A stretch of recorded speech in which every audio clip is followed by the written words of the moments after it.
उस दौर का सबसे बड़ा मसला गुलामी था।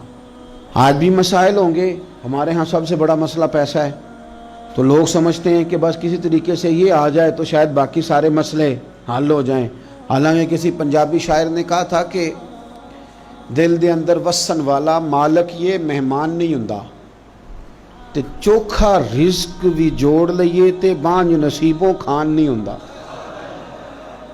लेकिन बाद लोग समझते हैं कि शायद सारा कुछ पैसा ही है और इसी में वो बातों को तोलते रहते हैं, इसी में सारा कुछ करते रहते हैं। उस दौर का सबसे बड़ा मसला गुलामी था और गुलाम बिकता था और फिर उसके बच्चे बिकते थे। तो जब कोई गुलाम आज़ाद होता था ना, तो वो समझता था कि अब तो मैं दुनिया में आ गया हूं।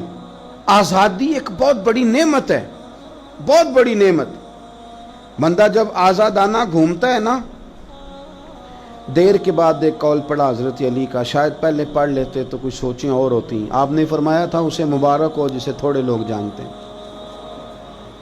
उसे मुबारक हो। एक वक्त ऐसा आता है कि इंसान तो अपनी मर्ज़ी से अपने दोस्तों के पास भी नहीं बैठ पाता, वो तो अपनी मर्ज़ी से घूम फिर भी नहीं सकता, ऐसे हालात उस पर आते हैं।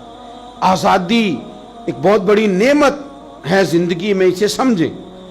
तो अहले अरब के यहाँ गुलाम का आज़ाद होना इतनी बड़ी नेमत थी कि वो बंदा समझता था दुनिया में ही आज आया हूं। हज़रत ज़ैद बिन हारसा नबी पाक के गुलाम हैं। बचपन में किसी ने अगवा किया, मक्के ला के बेचा और फिर हज़रत खतीजतुल कुबरा रदी अल्लाह ताला अन्हा के ज़रिए हुजूर की बारगाह तक आ गए। उनके वालिद और चचा और एक रवायत में उनका भाई पैसे लेके हुजूर की बारगाह में आए। कहा हमारा बेटा आपके पास है, ये पैसे ले लें, हमें दे दें, हमने लेके जाना है। तो नबी करीम सल्लल्लाहु अलैहि वसल्लम ना बात सुन के मुस्कुराए। कुछ मुस्कुराहटें बड़ी माना खेज होती हैं। हुजूर मुस्कुराए, फरमाया मैं ज़ैद को बुलाता हूँ, अगर वो तुम्हारे साथ जाना चाहे तो ये पैसे तुम साथ अपने पास रखो, ऐसे मुफ्ती ले जाना अगर जाना चाहे।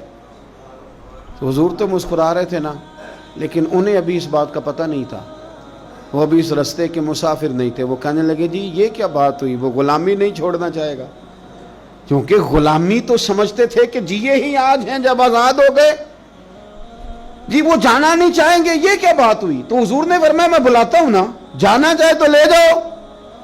अल्लाह के रसूल सल्लल्लाहु ताला अलैहि वसल्लम ने बुलाया, जनाब ज़ैद बिन हारसा आए, फरमाया वालिद और चचा आए हैं।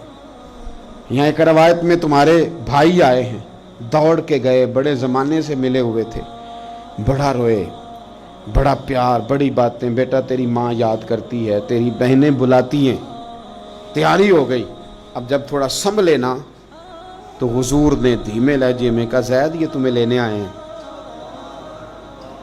अगर तुम जाना चाहो तो मेरी तरफ से पाबंदी कोई नहीं। कौन नहीं घर जाना चाहता, कौन नहीं आराम करना चाहता। 2-3 दिन बंदा बाहर रहे ना, तो वो घर लौट के आए तो उसका दिल करता है कि आज नींद सुकून की आएगी। हम घूमते हैं पाकिस्तान में तो लोग कहते हैं रात रह जाओ, ज़्यादा इसरार करें तो फिर मैं कहता हूँ यार अपने बेड पे ही नींद आती है, तुम्हें क्या बताएं। घर कौन नहीं जाना चाहता, अपने बहन भाइयों से कौन नहीं मिलना चाहता। करार ही सारा वहाँ है, सुकून और राहत ही वहाँ है। उसकी तो ख्वाब कभी आ जाए बंदे को अपने घर की, तो वो ख्वाब बड़ी तसल्ली दे जाती है। तो हज़रत ज़ैद से हुजूर ने फरमाया जाना चाहो तो चचा का तो ख्याल था ना कि ये दौड़ लगा देगा, ये भाग जाएगा। घर करीब आता है तो हुजूर भी सवारियां, मदीना करीब आता तो तेज कर दिया करते थे, तो ये तो दौड़ेगा। लेकिन जब कहा ना जाना चाहो तो चले जाओ, तो हज़रत ज़ैद दूर खड़े थे, दौड़ के आके हुजूर के पैरों में बैठ गए। कहने लगे सोने अम्मा बड़ा प्यार करती है, बहनें इंतजार कर रही हैं, पर आपको छोड़ के कौन जाए। हुजूर आपको छोड़ के चला जाऊं, यानी आपको छोड़ के। बोले बरेली के इमाम, कहने लगे तेरे कदमों में जो है गैर का मुंह क्या देखें, तेरे कदमों में जो है, तेरे कदमों में जो है, तेरे कदमों में जो है वो गैर का मुंह क्या देखें। कौन नजरों पे चढ़े देख के तलवा तेरा, और फरमाने लगे तेरे टुकड़ों पे पलूं, मुझे गैर की ठोकर पे ना डाल, मैं झिड़कियां खाऊं कहां छोड़ के सदका तेरा। حضور یہی رہنا ہے، یہی رہنا ہے، ہمیں کوئی آزادی نہیں چاہیے، کوئی آزادی نہیں۔ یہ غلامی کئی آزادیوں پہ قربان کی، جب پیار ہو گیا، جب محبت ہو گئی تو انداز بدل گئے، طریقے بدل گئے۔